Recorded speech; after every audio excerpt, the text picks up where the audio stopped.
Alright everybody, this is what you're going to need to make beef Wellington. You need onions of some sort, about half a cup. We used green onions because this is what we have right now. You don't have to use mushrooms, but we like them. Buy them whole or sliced, but you need to cut them up like this or chop them finely. And you just, anywhere from a cup to 2 cups, whatever you feel comfortable with. A London broil, cut of meat, seasoned with salt, pepper, and garlic. We did that already. See, there's our salt, pepper, garlic. And pate, preferably a liver pate. You can get this at Kroger's if you have one near you, or any higher end grocery store. It costs like $4. It's really good, and it's what holds the whole thing together.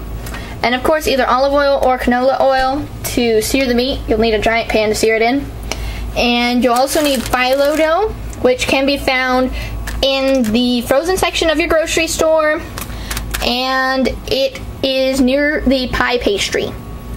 And I'm gonna let my mom get cooking, so I'll see you in a sec. Now to sear the piece of meat, you need to let it like crisp up and cook on one side. And of course you season the other side. We only season one side. And you always put the seasoned side down. So pre-season one side and let that side sear, and while that side's cooking and bubbling like you see here, you season the other side like my mom's doing. Now searing is really quick, and it shouldn't take more than like a minute, 2 minutes tops. You don't want this to be cooked. You want this just to be brown on the outside, because brown food tastes yummy. See, look at that. That's how you want it, right there. Perfect. Didn't take long at all. Okay, in the same way you just seared the meat in, you add the mushrooms, not the pate yet, but the mushrooms and the onions. And you let those kind of cook and get all happy in that pan and be like, mmm, delicious. Once it gets more cooked, we'll add the pate. And we'll show you what it looks like then. Alright, now that the mushrooms are good and squishy like that, kind of like a mushy bit, you add the pate. And you add all of it. Just get that in there. Then you kind of clump it out, kind of break it up, smash that up, be vicious, I don't care. Whatever you want to call it. Settle out your anger management. And you mix that in and you cook it. It is technically cooked already, perfectly safe for consumption. You just want to incorporate it with your good old smushy awesome mess of mushrooms and onions and all kinds of stuff. So it kind of looks like a hash almost. Alright, now what we're doing here is we are making a phyllo bottom. The mushy mess is cooked at the moment and on the stove. Now, you need to make the bottom for the meat, which is right there, because this is basically going to sit in a little pocket. Think of it as a hot pocket with crispy phyllo dough. And you just make the bottom like that and add butter in between the layers. It has to be melted butter. It can be margarine if you prefer, or butter substitute, whatever you want for your healthy little nut jobs, but whatever. It's not that healthy. It has pate in it. I got news for you. Once you get a good little base layer started up, you put the mushy mess on top of it, which is what she's getting. You put half of it on top of it. I'm sorry. You take half and you just form it in there. Make kind of like a little burrito feeling. Mmm, burrito! You take the meat, and we cut it in half because it wasn't big enough for it was too big for our pan. And yes, it should be very raw in the center.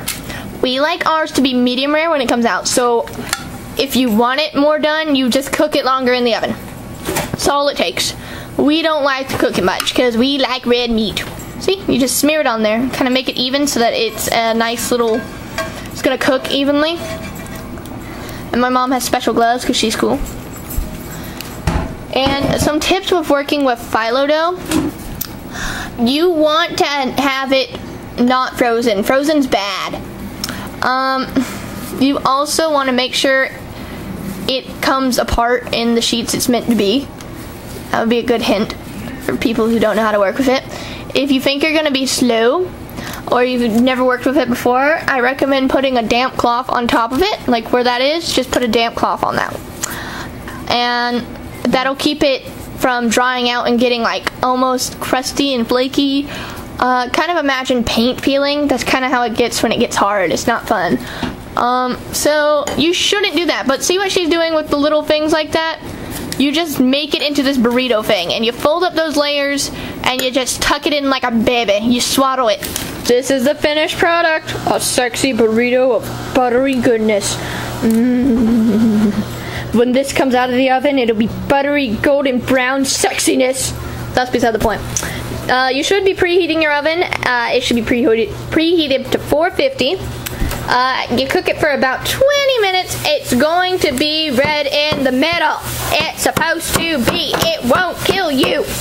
Anyways, you basically cook it until this white pasty nastiness turns into a golden brown flaky tan sexy flesh. And then it's done. And you cut it. Now you carve it after it has rested for 15 minutes. And you get a lovely crunchy outside. Hear that wonderful crunch?